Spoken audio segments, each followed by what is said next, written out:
Hello, ladies and gentlemen. Welcome and good evening. Huge thank you to everyone for joining. For those of you who are tearing yourselves away from Wimbledon, I've got it on good authority from Mahesh, who's just torn himself away to help me behind the scenes, that we've gone into the fifth set. So if you have got Wimbledon on a second screen, I don't blame you. Feel free to pop in the chat how we're doing. But otherwise, there are actually very few wine countries in the world that I could justify a tearing away of our closest chances of a Wimbledon success. And I have to be honest, for me, South Africa is right at the top of that list. So I am hugely excited to share my South African experiences, my South African loves, and hopefully a bit of South African knowledge with you as well. So as always, for our sip size sessions, we're going to do about 45 minutes of me telling you about South Africa in general, and then these three wines are going to help me tell the story.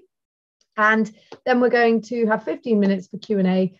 If we mix that up a bit and put some questions into the, just seen a message from Roger, I'll mention in a sec.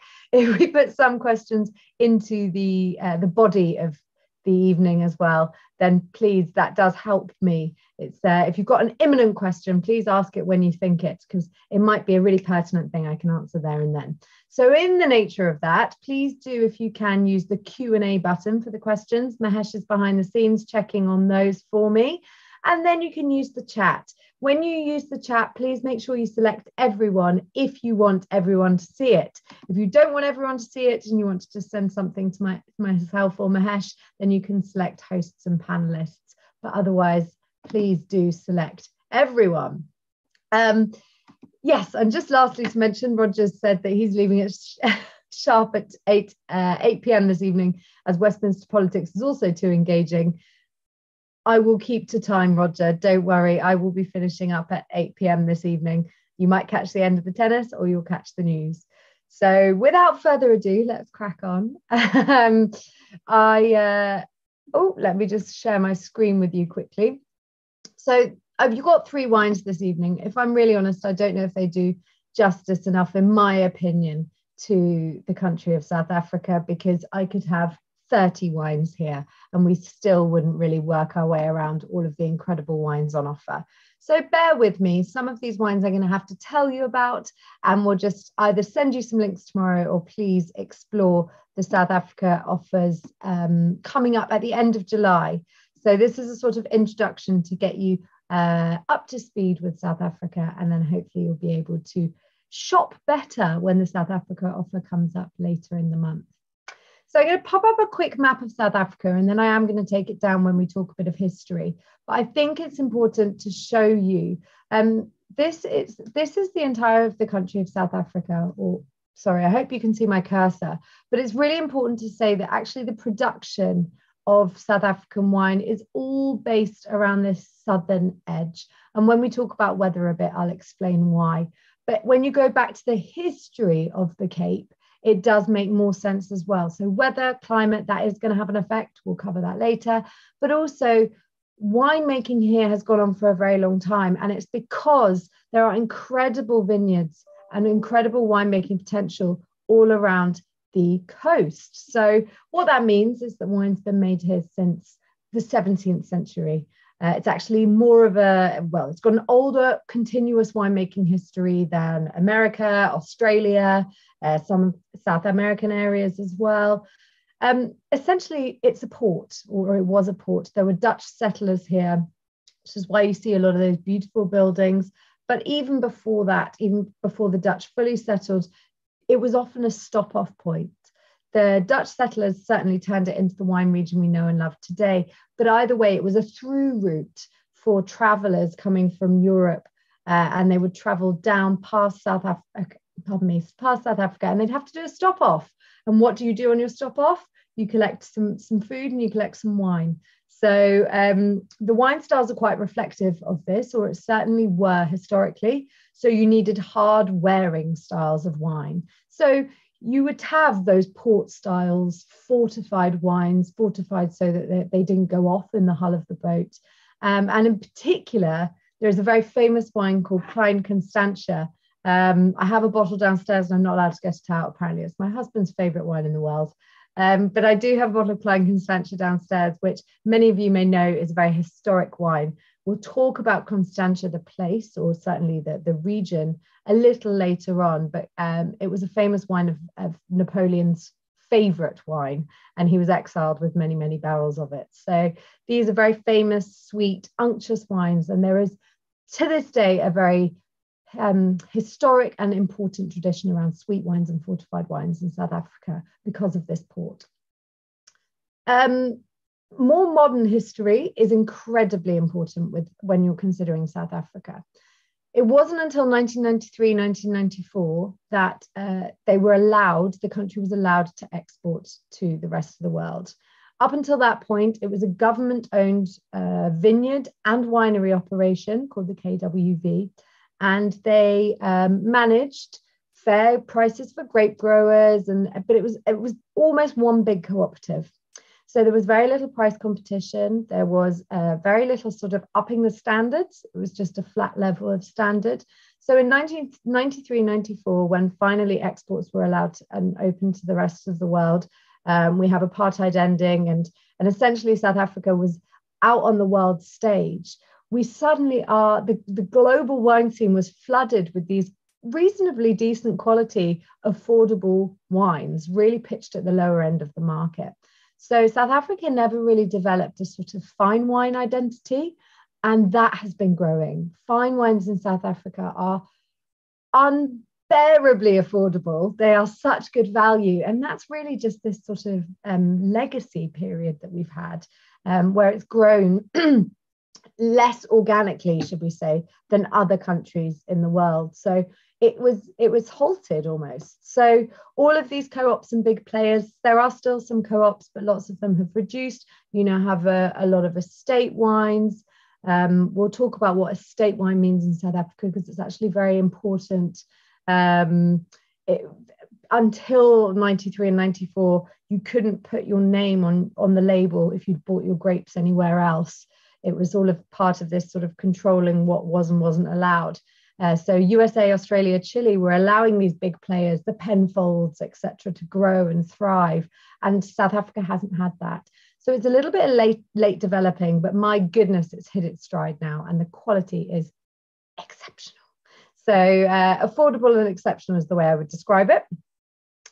It's not exceptional all round, I will be honest. There's still a lot of affordable and easy drinking stuff. There's also a lot for the domestic market that is not international sort of standard, and that's fine.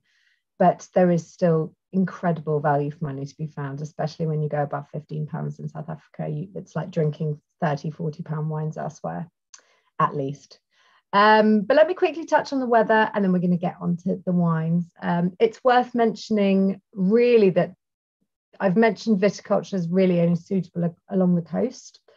That coastal influence really affects the different temperatures in these wards and regions. You have the Atlantic and the Indian Ocean, so you have a really interesting mix. I think it's called the Humboldt Current, but I'm just having a brain blank. I'm 99% sure it's called the Humboldt Current, coming up from the south and cooling the region, which is great. So a lot of the areas I'm going to talk to you about later that are very coastal are hugely affected by this cooling influence. We also have a lot of mountainous areas, so that cooling influence helps. But generally, South Africa is warmer than places like California. Although we have an incredible wind called the Cape Doctor, there aren't these sort of foggy breezes that blow in like California and some parts of Chile, for example.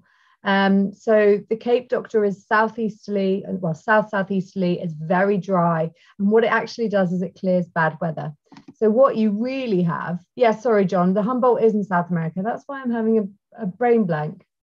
There is another current that comes up exactly from Antarctica, but it's not the Humboldt. There we go. I knew I was wrong. At least I admitted it. But yeah, so the main thing to notice here, though, is that Cape Doctor wind, Benguela. There we go. Thank you, Mahesh. The Benguela current. So this Cape Doctor wind, it's not a cooling breeze. You find cooling breezes in other parts of the world. It is not that. It's actually warm and dry, and it blows away bad weather. So what it actually does is give you more sunshine. So it's very important to mitigate that sunshine to some extent in some of the warmer regions.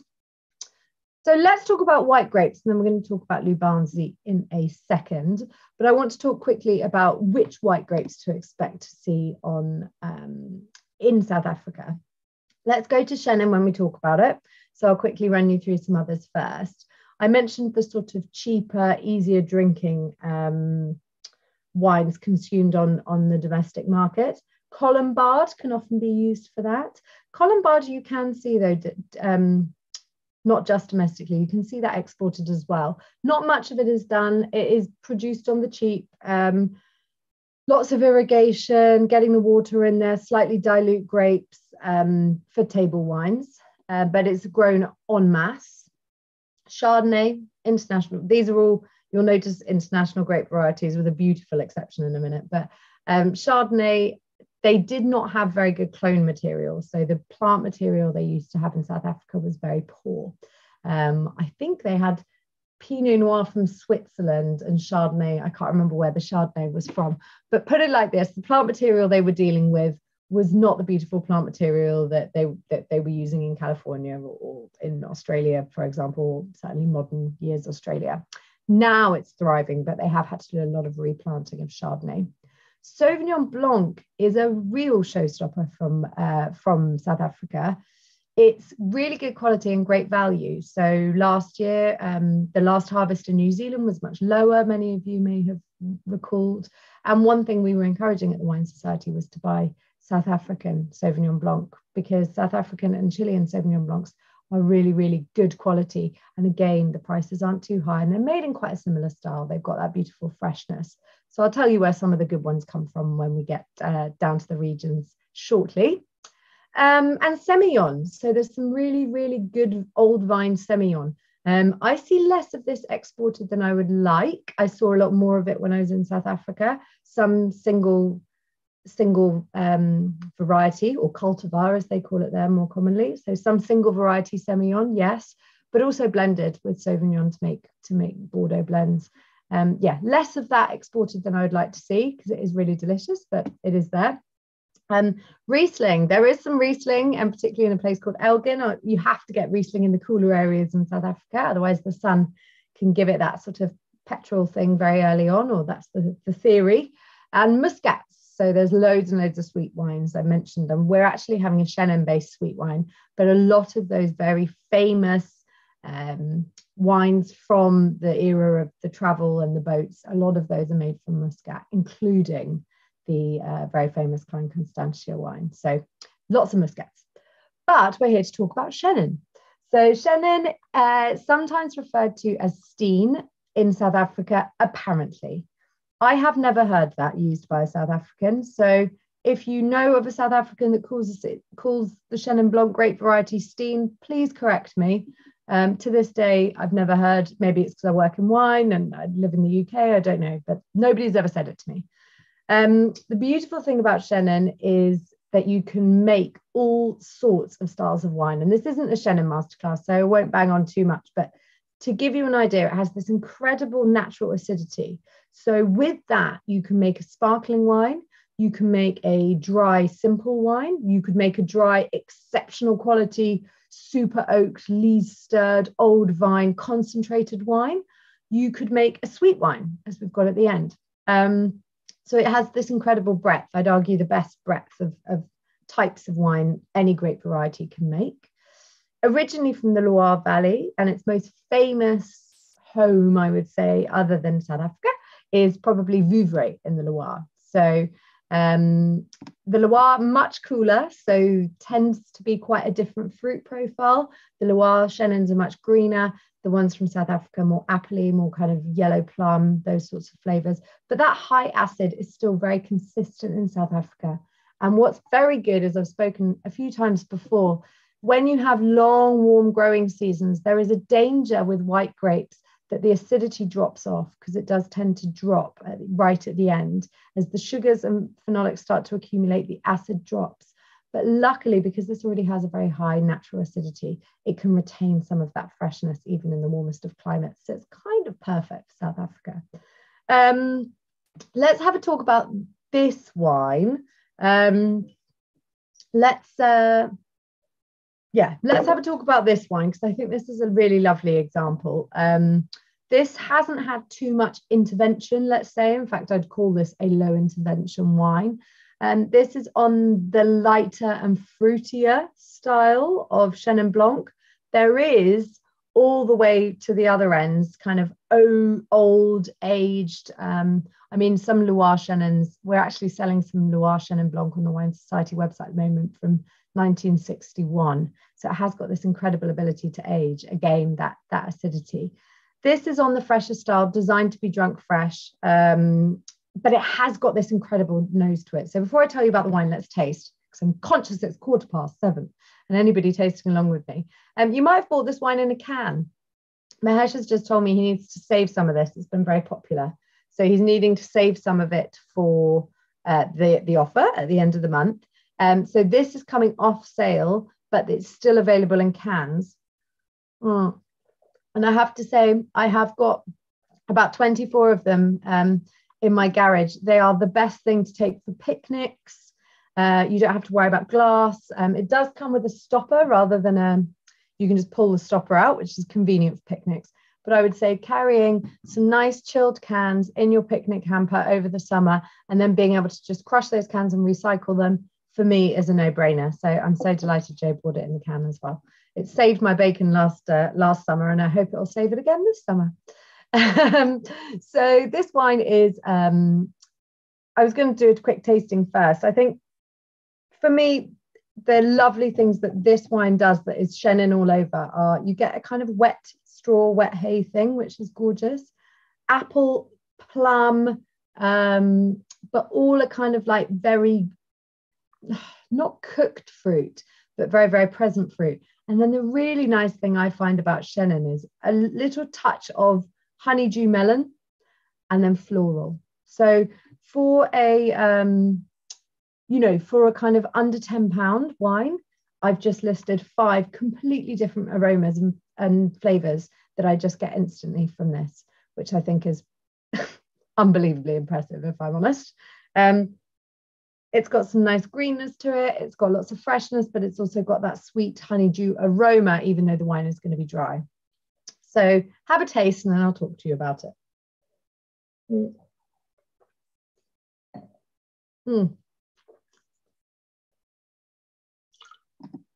The other lovely thing I love about Chenin is when it has that minerality. I think it's absolutely fantastic. It has got that slightly salty, slightly saline finish.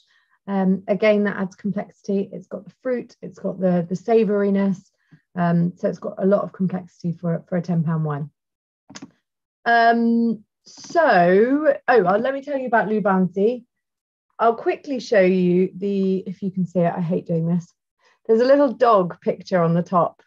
I promise you that is not why I chose this wine, even though it looks just like my dog. But Lubanzi is the name of a wild dog who the founders were on a hike and it walked with them for 100 miles. And they were on this hike in South Africa and they basically said that the experience changed their life and they knew they wanted to make wine here and all of that sort of thing. So it's named after the dog, which I think is great. It's produced in the Swartland, and I will quickly show you now where that is because it is coastal, technically, the Swartland. It means black land. That's the literal translation. You'll see here it's got these sort of, how do I describe it without being, I'm not meaning this to be derogatory. The Swartland used to make quite clunky wines. Lots of kind of rough and ready. They didn't really necessarily know how to farm the land as well as they do now. But now there's a real rise for incredible winemaking in the Swartland. So lots of popular wines, some popular and affordable, some popular and expensive. So yes, there's lots going on, but there's an amazing, because lots of wines have been produced here before, there are lots of old bush vines. So the quality of the plant material down in Lubanzi is very, very, very good. So I think I've just seen a question pop in as well. Wines in the garage, a new trend, garage yeasts. Are the garages air conditioned or the wines not left long unopened? I leave all my wines in the garage because it's the coolest place in my house. I thought it was going to be a question about the garagista winemaking vibes in Swartland, because that is a thing. There's a lot of small producers and they call them, well, I'm not actually sure what they call them in South Africa exactly, as in I don't know what the Afrikaans word is for them, but we call them kind of garagistas or whatever in English. And there is that. So I'm not sure about the garage wines in my fridge. They're not, in my garage, they're not being produced into anything. But what I would say is a lot of these quirky winemakers in the Swartland are doing exactly that. They're making wines in their garage in small areas from these incredible old vines. So an opportune question. But yes, my garage is very, very, oh, sorry, there's my dog there. My garage is, in fact, she heard her name earlier. She's never barked on an event before. But yes, this particular wine uses these old bush vines, and that's why I wanted to show you a picture of them. It's about 50% old bush, 50% younger irrigated vines. And I mentioned it's quite low and slow, natural fermentation, low intervention. I've already mentioned the can. It's B Corp certified. So this can is all about sustainability. And then 50% of their profits actually go into an NGO called the Pebbles Project, which is 50% of all profits of these wines sold go to wine children who are the children of people who work on wine farms out there.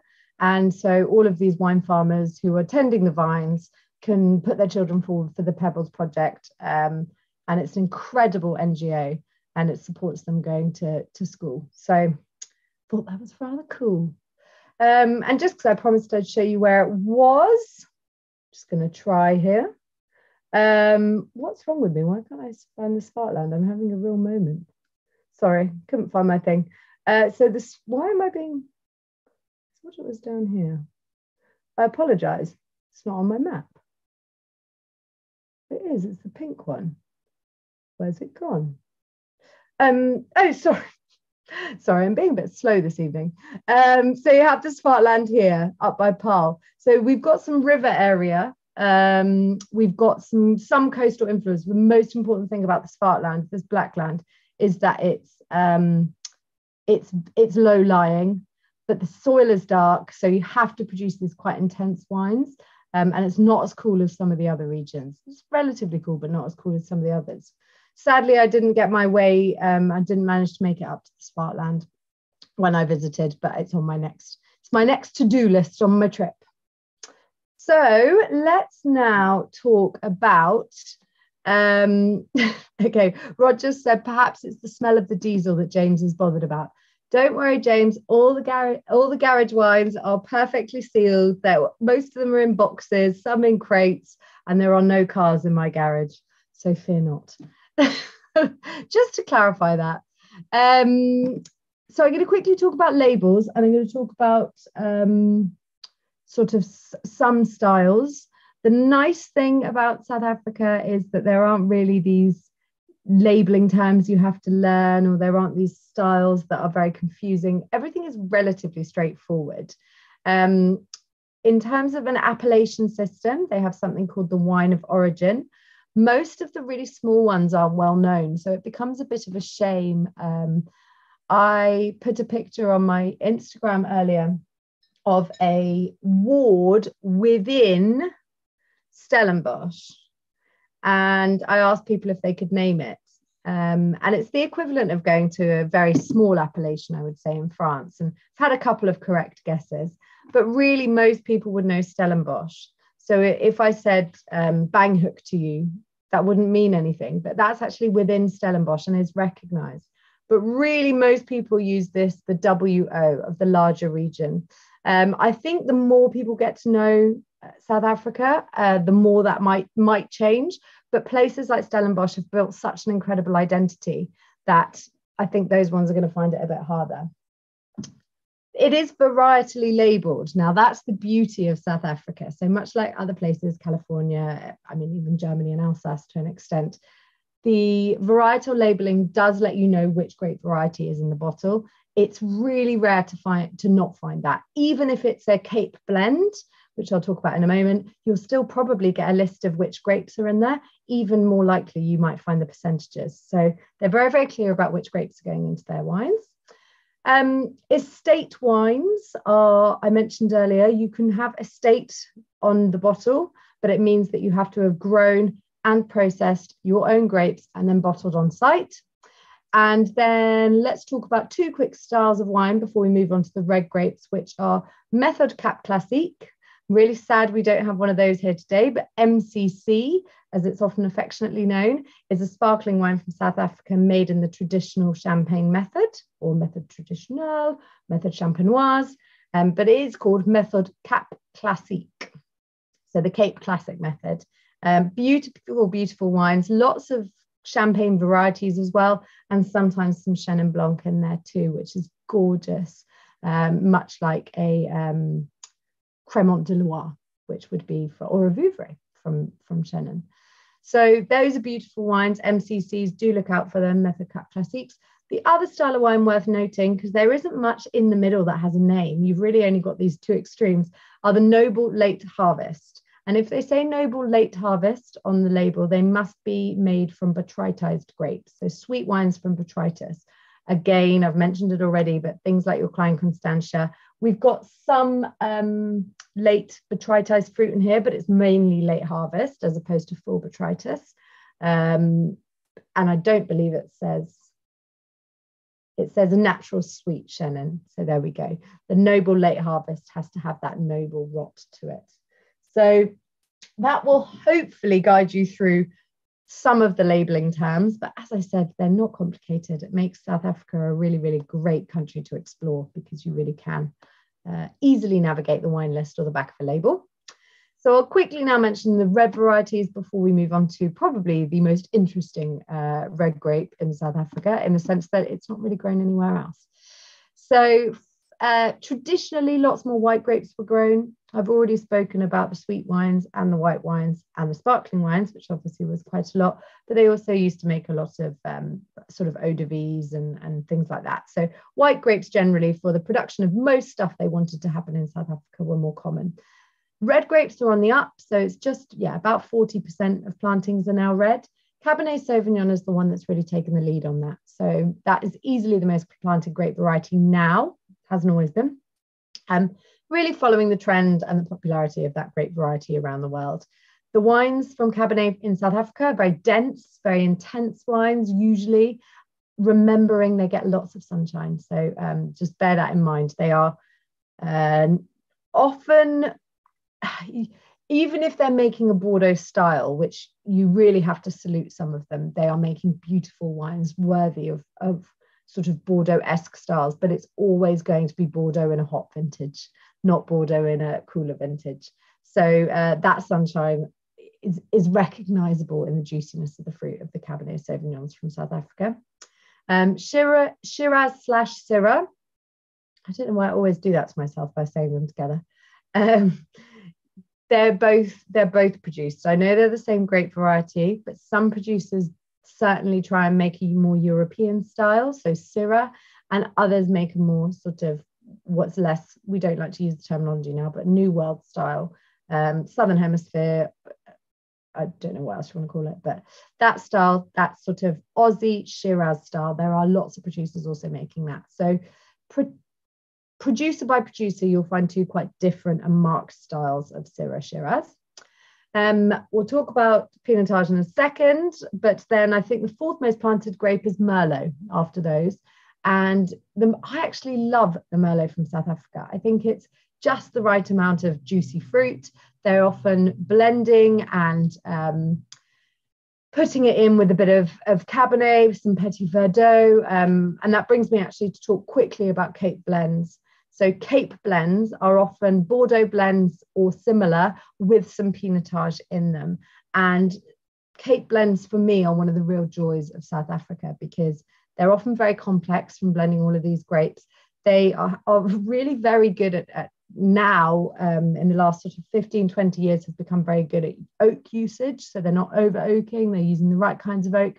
And there are some Cape blends that are really, really exceptional. And I mentioned earlier about that sort of above £15 price bracket, but actually there's sort of a class of Cape blends in South Africa that are about £35 plus, and they are genuinely worth every penny. They're exceptional wines, so do look out for those.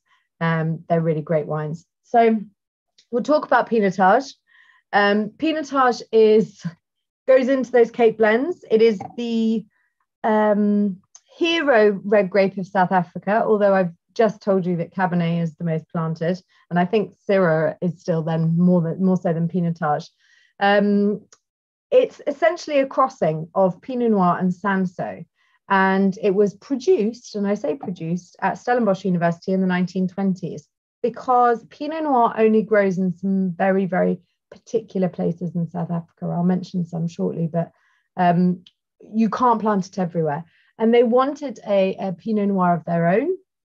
And somebody had crossed Pinot Noir with Sanso, which is a grape from southern France, which enjoys the heat more. The problem is it used to taste like tarmac because nobody really knew how to grow it, because it was a brand new grape, and all these other grapes have had centuries for people to refine how to do it. So I will be the first to admit I've tasted some Pinotage in my lifetime that is not worth swallowing. Whereas it's come on such a way. So for me now, the perfect Pinotage, there's two camps, and this is what's quite fun. There's almost a Pinotage made in a Beaujolais style, and because basically, even though it's Pinot Noir and Sanso, it tastes like nothing of either. It's almost this southern Rhone, juicy, fruity. It's richer than a Beaujolais, but it's in that fruity Beaujolais style. The other side is a much more toffee, coffee, toast, roasted, quite oaky style, very rich and quite wintry, I would say. So there's two sides of Pinotage for me that work, and you have to have that identity and stick to one style. We are very fortunate here at the Wine Society, because if I just go to our exhibition Pinotage, it is produced by arguably the masters of Pinotage for the whole country. So Canon Cop are the producers, and they are notorious for mastering this grape. They used to have a winemaker and cellar master called Beyers Truter, who was known as the king of Pinotage. And he handed over to the new winemaker, Abri Briesla, in 2002. And Abri won the IWSC Winemaker of the Year on the planet in 2008. So they know what they're doing. They also focus on red wines. One thing about South Africa is because they have got a kind of carte blanche, you'll often find you'll go to a winery or a tasting room and there are 20 things on the menu, and it's not, like going to Germany and finding 20 things, but 18 of them are Riesling and different variations. You might have 20 completely different wines. And I'm not saying all wineries do this by any stretch, and certainly some specialize in Rhone and some specialize in Bordeaux or whatever it might be. But Canon Cop basically specialize in red, particularly. They do make whites, and they also, I think they make sweet wines too. But this one is a beautiful expression. I think Joe Locke might think that they've produced a wine since we started making this with them, which is to try and emulate this, and I'm not surprised. It's from Stellenbosch. It's from 7 to 22-year-old vines, so bush vines, as I showed you earlier. They are slightly irrigated. Stellenbosch can get quite warm. It does have some cooling breezes coming up from False Bay, but it can still be a pretty hot place in Stellenbosch. It's got all of these incredible winemakers. There's a wine university there. It's just the most amazing place to visit. So I do encourage you to visit Stellenbosch. I think I've got a picture of me. Here we go. So as you can see, absolutely gorgeous. I can't remember if I put this picture in, so bear with me, members. A lot of the Cape wineries will look like this. Yes, so I took this photo actually in the vineyards of Takara here. This is a well, not a well, like a water reserve they have. But this is looking down in the surrounding area around Stellenbosch. And this gives you an idea of it's warm, but it's green and it's luscious and it's surrounded by mountains. So all of the best vineyards tend to be, I just wanted to show you the kind of idea here. Your best vineyards tend to be creeping up all of these little mountain areas.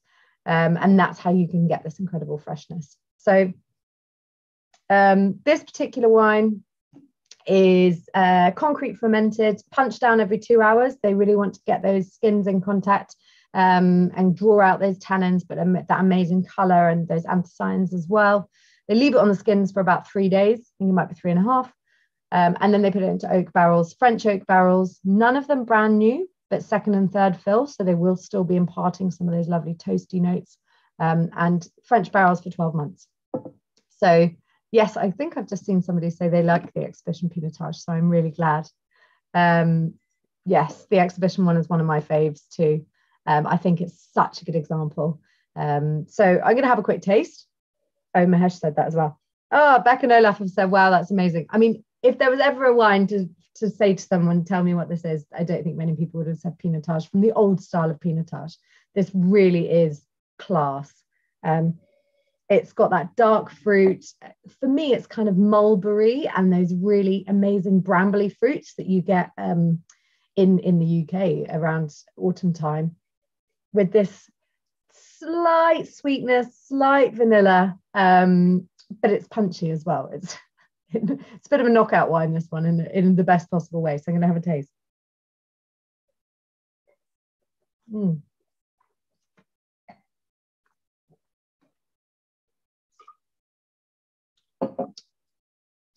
I think some of the things they've done here that really impress me are they've kept the acidity really nice and high and fresh and vibrant, so that even though those tannins are high, you don't realize.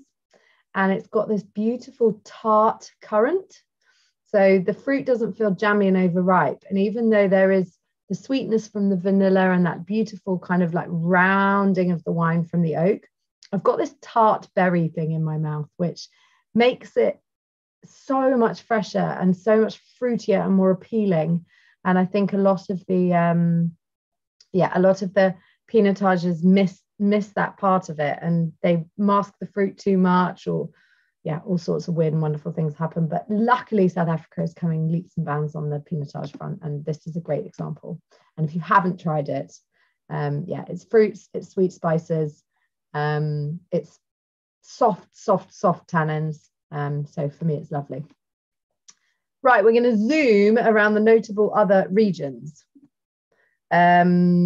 So I'll just quickly show you where Stellenbosch is. So hopefully you can see my cursor on the little blue marker down here. So Stellenbosch is coastal, but actually the town of Stellenbosch is inland. And it's worth saying that when you're in Stellenbosch, a lot of the good wineries are up in that northern part, not all of them, but Stellenbosch town is around there. So you don't really see much of the sea when you're in Stellenbosch, although there is, as I mentioned, this bit here is False Bay, a little hook, and there is this cooling breeze coming up from False Bay. So the further you get inland, the less impact naturally, but there is some as you move towards the sea. Other notable moments, I'd like to show you Worcester. No, I always want to say Worcestershire sauce. It's Worcester. Which is up here. This is a bit like the Central Valley in California. So it's really fertile soils. I didn't get to visit here. Lots of sun, lots of irrigated vines, lots of mass production. It's not to say all the quality is bad by any stretch, but this is where you're going to find your sort of £6-7 wines on the export market. To do the polar opposite to that, I'm going to zoom you down to the red sections. You should see the little hook coming out the bottom of Cape Town. So Cape Town, your main town here, and this little hook coming down. At the top, you should hopefully see Constantia, and Constantia is where this wine, Klein Constantia, I mentioned came from. And I did want to show you this. So this is me at the top of the vineyards in Klein Constantia, and you can make it out, but I'm going to force you to make it out. You can see the sea. So this is where you really, really can see the seaside, even though I'm actually looking over Cape Town. to see the sea. So you can see Cape Town just here and then the sea behind it. So in Constantia, you get these very, very cool climate possibilities. So this is actually a block of Sauvignon Blanc, really beautiful Sauvignon Blanc. It was the coldest part of my trip. I was wearing the wrong outfit. So even though it was once famous for these sweet wines, one of the reasons they can produce these sweet wines is such a long hanging season. So the sweet wines of Constantia were very popular, continue to be, but now Sauvignon Blanc is a real win here in Constantia. Another cool climate place worth mentioning is this purple spot here, Elgin. I've done a whole series on cool climate South Africa, so I won't dwell on this too much, but it's safe to say it's named after the Scottish area of Elgin because it's the highest altitude and it looks very, very different. So it doesn't touch the ocean, but actually the altitude makes it probably the coolest spot. And this is where your Riesling is coming from that I mentioned earlier. Franschhoek, I would love to do a whole session on Franschhoek. It's the most gorgeous place to stay. If you are traveling to South Africa, I highly recommend Franschhoek. It's probably the best place to eat and drink, all in a very, very small area. It literally translates as French corner. And you essentially pass over this incredible ridge from Stellenbosch. So they're almost on two sides of a ridge. All of the wineries are actually really based around the town. So you cannot go wrong. This is where the tram is, the wine tram you might have seen. You can walk around here. There are lots of spots for you to go and have a picnic. I've got many, many happy memories of Franschhoek. In terms of wine styles, this is a bit of one of those areas, though, where you do get something of everything. I remember going to one winery and tasting a Viognier, a Chardonnay, a Sauvignon Blanc, and then 3 reds, and that was just in their tasting menu. And I was thinking, how are you producing all of these things here? I don't understand it. So there is a lot of diversity in Franschhoek, but a lot of high quality production as well. And then it would be really remiss of me to not mention Hemel-en-Aarde before we move on to Paarl. I think I've just seen somebody say Hemel-en-Aarde isn't on here. It's actually on this map, and I don't know whether it's an old WOSA map. Walker Bay is the overarching ward, or is it the region? It gets quite complicated. So Hermanus is the town next to Hemel-en-Aarde. So Hemel-en-Aarde is actually sort of hugging this yellow bit here, and I'm not sure if I'm showing you that very well, but all of the vineyards from Hemel-en-Aarde, there's not a huge amount of them. They all basically drive from the almost flat sea level bit of Hermanus and you drive up to Hemel-en-Aarde. And I think it's so popular with members of the Wine Society for all the right reasons, because it's the Pinot and Chardonnay capital of South Africa, in my view. It's got the sea influences. Again, it was slightly chillier here. This is me at Newton Johnson in the Hemel-en-Aarde. And this is up at the top, but essentially these rivers and these lakes are very cooling as well. And that goes all the way down to the sea. And here you are seeing a little bit of mist, a bit of sea breeze here. So this is where you're starting to get that more cooling influence. And yes, Chardonnay, Pinot, European style Syrah, all of those sorts of great varieties are in Hemel-en-Aarde, and they are incredibly good value.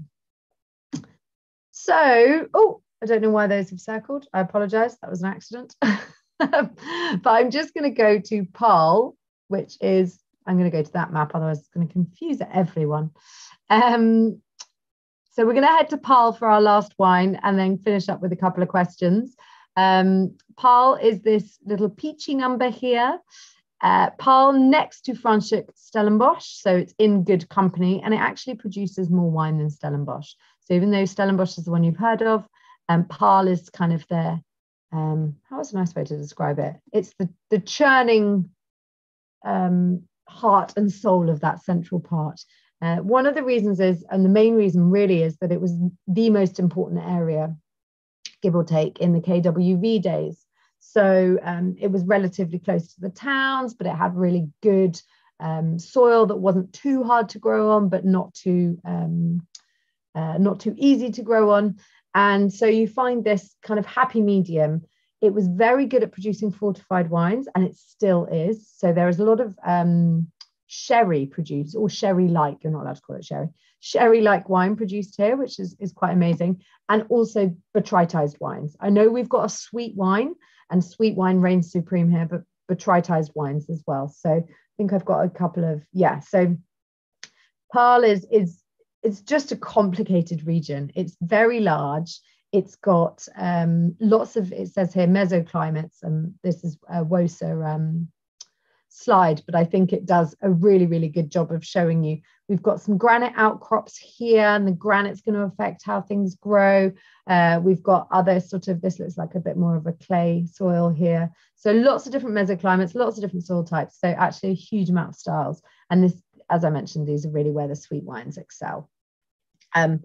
It is the second most vineyard plantings in the wineland, and I think that is because Worcestershire is the most, but it does produce a lot of wine.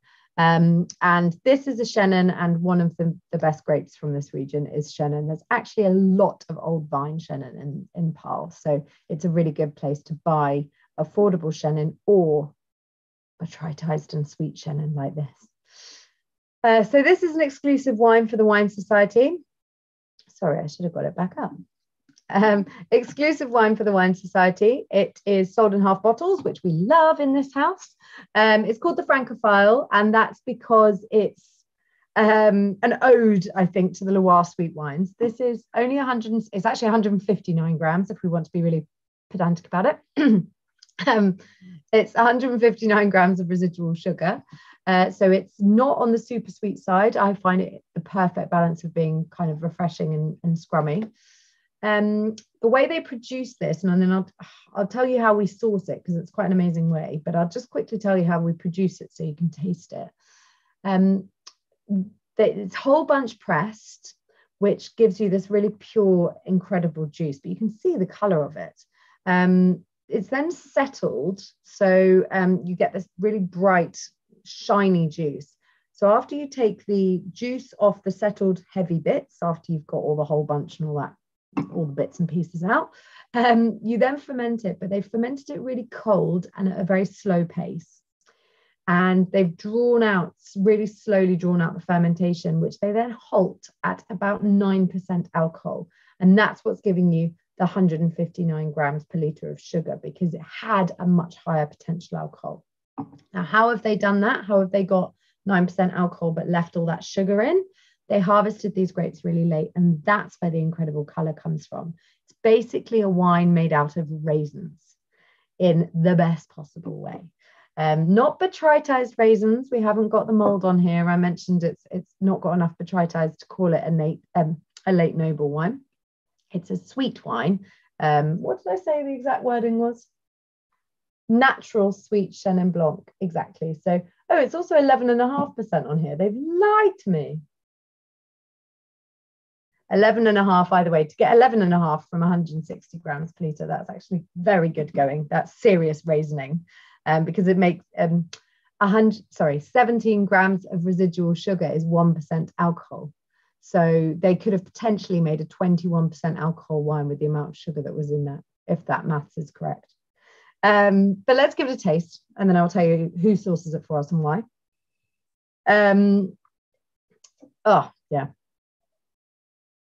For me, this is all the good things about a sweet Chenin. So it's kind of tart to tan, if I was going to give it something. And then pineapple, dried pineapple. So or a pineapple dessert, but not fresh pineapple. It's got that kind of confected pineapple thing going on. I do still get a tart to tan. And then citrusy, for me, it is citrusy, but it's more like cooked preserved lemons. If you've put a lemon up a chicken's bottom and then got it back out again, that's what it smells more like to me, when they've gone sort of sweet. Not sweet and meaty, but sweet. So I'm going to have a taste.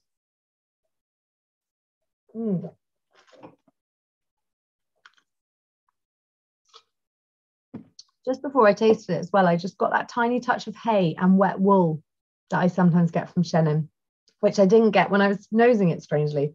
And then I went to take a breath, and it must have gone in the oral factory way. And as soon as I took a breath in, I got this amazing wet wool lanolin thing, which Chenin does. For me, that's just the perfect amount of sweetness. You don't need any more than that. That would be perfect with any sort of sugary based dessert. I'd probably be less inclined to put it with blue cheese, although I would try it. But I think for me, it would be a fruit based dessert would be where I'd go with that.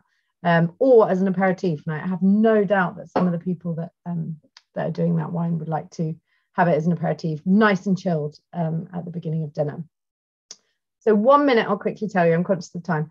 I'll quickly tell you who sources this wine for us, because when I was on my South Africa trip, I was actually lucky enough to tag along with Joe Locke MW, who is our Master of Wine buyer for South Africa, and a gentleman called Richard Kelly, who is also an MW and a specialist in South Africa.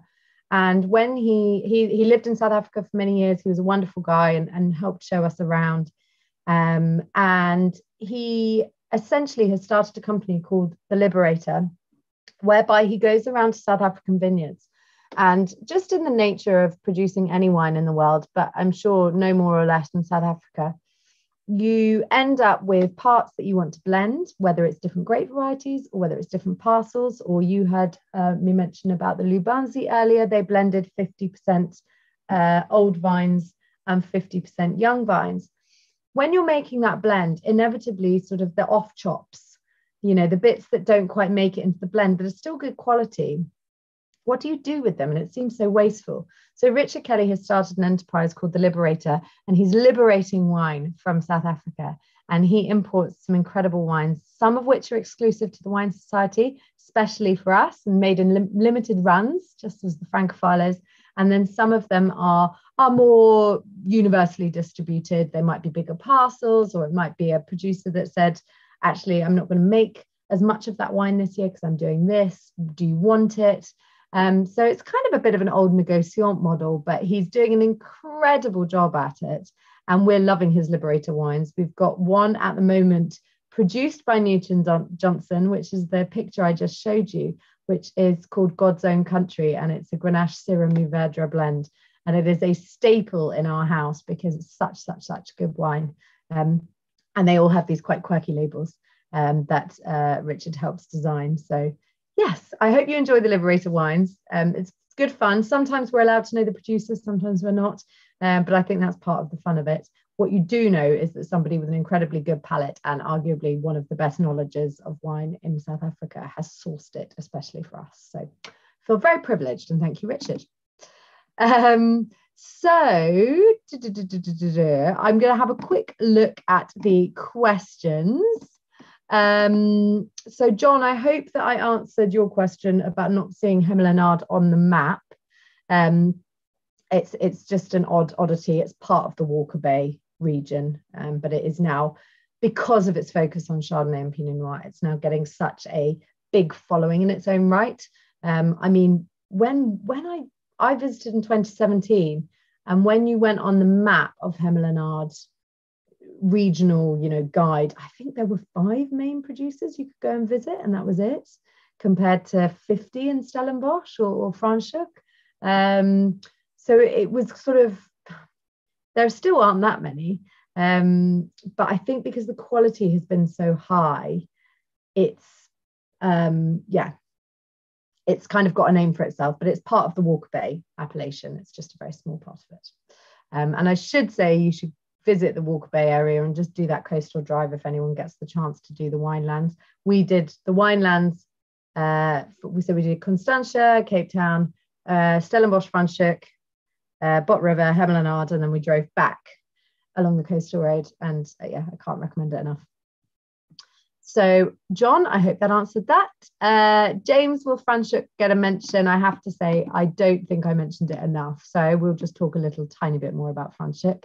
If you want to do any winery visits or trips, it is, as I said, the easiest place to go. There are a bit of a mixed bag in Franschhoek. We often actually sell, Mahesh, will you see if we've got any wines from Franschhoek in at the moment? A lot of the wines are, sometimes we'll source fruit from both areas as well. So I'm trying to remember whether Warwick, I know, is based in Stellenbosch, but I think we tasted a lot of their Franschhoek wines as well. but it is much smaller, much smaller than Stellenbosch, even though everything's really tight and concentrated and easy to visit. We don't work with quite as many as we do in Stellenbosch, but yes. So I will send you some Franschhoek wines if we have any, but I don't think I remember actually seeing any, Mahesh, but actually Mahesh will know because he's probably releasing them all in 2 weeks' time. So he might be able to tell you. Oh, there we go. We've got the Jacques Mouton Madeleine Chardonnay, which is a lovely Chardonnay, members. So if you do like Chardonnay, that's a great shout.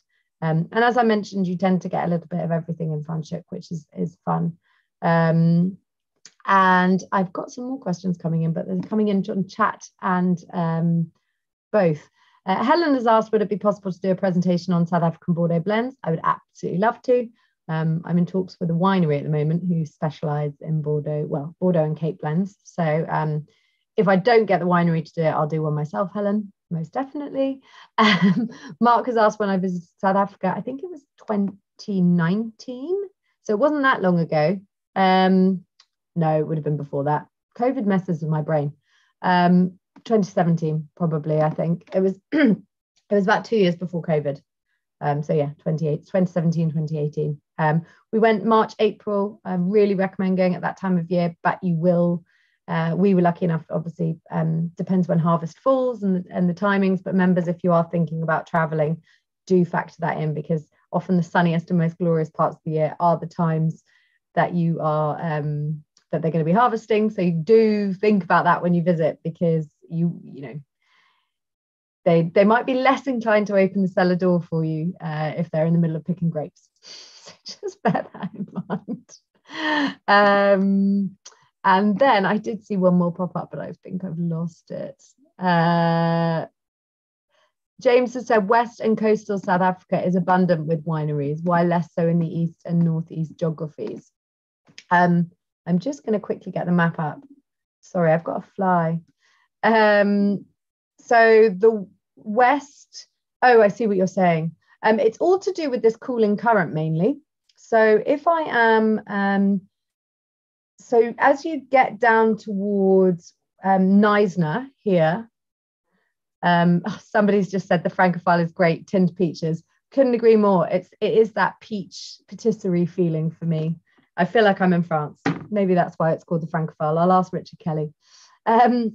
I think from my understanding, as you get towards this kind of Neisner area, it's a very different, and I must admit, my best friend lives in South Africa, and she often says that this is the more sort of rugged, rural, mountainous is probably the wrong word, but these are not areas that are very good for viticulture. So you would go down to Neisner for hiking and surfing, but you don't have the potential to sort of plant vines. And I believe, and again, I could be wrong, but I believe all of this water is incredibly cold as well, whereas the water up here is much warmer because you've got that Indian Ocean influence. But I could be wrong there. But my understanding is it's sort of, yeah. And then further east and northeast, it gets too hot. It's just too warm. It's already bordering on too warm in these areas here. Mahesh and I were talking earlier, we'd buy a beautiful wine, a beautiful Chenin from the Citradel here. It's a mountain. You have to be growing wine on a mountain when you reach this sort of inland and northerly area. It's just simply far too warm. I hope that answers the question. Well, I think that takes us up to time. So huge apologies. I could talk about this all night, but as I promised, we've got plenty to watch on TV. But thank you again, Mahesh, behind the scenes. Mahesh is the merchandiser for South Africa, so he knows all the tips, tricks. He knows when wines are coming in. I will give you the launch date of the South Africa offer tomorrow. I won't be able to sneak peek any of the wines, but safe to say there are some incredible wines, and I will be saving my pocket money up to buy some of the South African wines we have coming later in the month. So thank you all again for coming. I do hope that you are going to enjoy a glass of wine this evening. An interesting selection, but we could have timed that selection by 10, like I said, and had a really lovely time. If you do want to taste lots of South African wines side by side, The only thing I'd say is it's only coming to London because that's the only place we can get them. But we do have a South African growers walk around, which is coming in September. I'm on holiday for it, so I'm gutted. But you will find it on the website. And if you are able to make it to London, it's by far one of my favourite tastings we ever host at the Wine Society. I think we've got about 15 producers coming, the likes of Chris Alheit. The list goes on. Honestly, I can't sit and name them because they're all incredible. They came a few years before COVID, and they're back again to come and join us. It's a mind-blowing tasting. So if you do have opportunity, even if you're coming to London and you stay overnight and make a thing of it, I can't recommend it enough. So have a look on the website. I'll send you the link tomorrow as well so that you all have it. Have a lovely evening, everyone, and thanks so much for coming.